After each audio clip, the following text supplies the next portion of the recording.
Hi, I'm Beats. If you're watching this video on May 27th, 2019, then happy 33rd Dragon Quest Day. If you are watching this video on any day other than May 27th, 2019, then happy un-33rd Dragon Quest Day. I have been behind the idea of a Dragon Quest in Smash for quite some time. 3 years ago, I made a speculative Dragon Quest slime video, and I got recognized by Dragon Quest Twitter, yeah buddy! Recently, rumors have been spreading about Erdrick, aka Loto, being DLC for Super Smash Bros. Ultimate. While I personally don't subscribe to rumors of any sort, the idea of a Dragon Warrior in Smash has always been on my mind, and the recent surge of Dragon Quest fans have made me want to make this kind of video once again. Let's just get one thing out of the way. The names Erdrick and Loto are spoilers. The name is an honor awarded to certain heroes at the end of several Dragon Quest games. The character of Erdrick has yet to have a playable appearance. The character that people most often refer to when they say Erdrick or Loto is the hero from Dragon Quest III. In Japan, this character is titled Yusha, meaning the Brave One. Each main hero character may be referred to as Yusha. Dragon Quest XI has chosen to localize Yusha as Luminary. If I were to Google search Loto right now, my results would be various lottery tickets.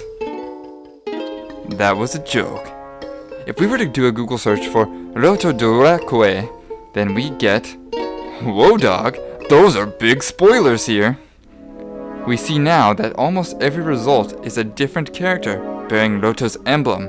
Loto's emblem is this golden bird that has great significance that I will not explain. So in Dragon Quest Land, the name Loto is associated with an idea rather than an individual. And that's enough name talk. For the remainder of this video, I will refer to the Brave One as the Luminary and show his or her likeness as Dragon Quest III's, since this version of the Luminary is by far the most popular. Now let's talk about the real important stuff. The Luminary stage entrance should absolutely be him or her rising out of his or her coffin after a long battle. Get on up, little buddy! Of course, the Smash team will probably just have him teleport, like half the cast does at the moment. Else, you know, he falls onto the stage, just like Sonic, Shulk, Cloud, Ryu, Joker, Ridley, Simon. Wow! I'm not gonna keep talking about this! Only one possibility exists for what the Luminary's battle stance could be. As Mega Man in Smash is to Mega Man the video game, so too should the Luminary in Smash be to Dragon Quest the video game. Of course the Luminary would stare straight at the camera and walk in place, just like Dragon Quest the video game. Walking and running animations will definitely be the exact same animation. If the standing still and walking animation differ at all, I will eat my hat. You got trouble. Now, what of the Luminary's abilities?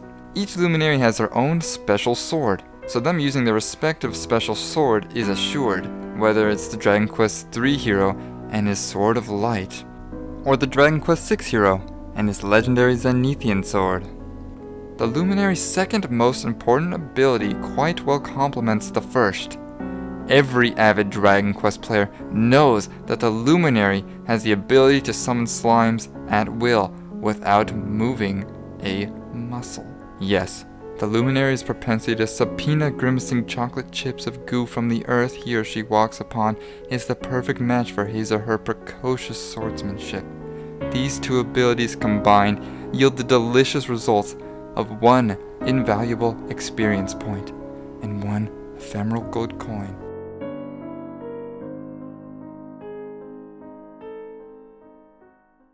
The Luminary can also use magic.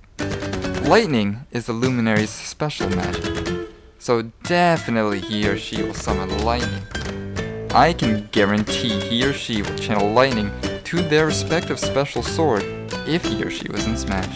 Giga Slash, considered the greatest offensive skill in Dragon Quest, was popularized by the manga and anime series Dai no Daiboken.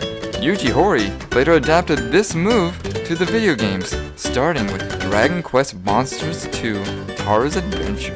Do not fact check me. The Luminary could also sling fire ice spells. These are usually mage spells and unavailable to the hero.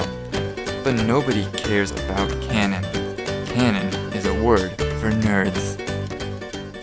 And pirates. Finally, with each DLC character added to Smash comes a delicious stage to go with them.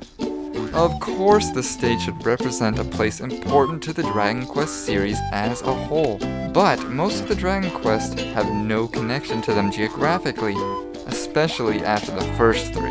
But one place was introduced in Dragon Quest IV that plays an important role in every Dragon Quest game thereafter. The locale in my mind is big, luscious, gorgeous, and unique.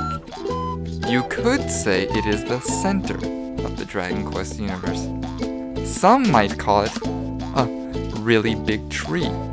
Do you so-called Dragon Quest fans have a guess as to what I am alluding to?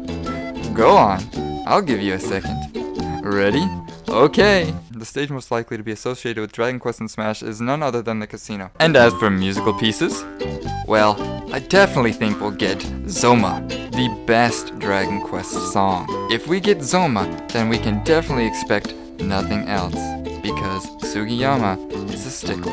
But I really hope we get Into the Legend, because that's a really great song, and it plays in every Dragon Quest, so, yeah. Listen to Into the Legend, fellas, it's really good. And that about covers what I expect from Dragon Quest and Super Smash Bros.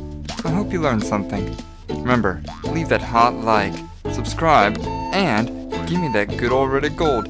Thanks to my patrons, and thanks for watching. ObaboJagga.com. I gotta go. ObaboJagga. Play Dragon Quest. Did you know? Dragon Quest XI is not the first time a hero has been called Luminary in English. The first instance was actually the iOS release of Dragon Quest II with its subtitle, Luminaries of the Legendary Line. And it makes sense. All 3 characters are able to equip legendary equipment. Legendary equipment can only be equipped by the true hero, the Luminary. This makes Dragon Quest II the only game where you play as multiple Luminaries at once. Wow! There are also games where the main character is not the Luminary. Do you know which 2 games where this is the case? The latest game where this is true is Dragon Quest X. The Luminary in Dragon Quest X is Miss Lucia. Cool! Do you know the other? I sure as heck won't spoil it.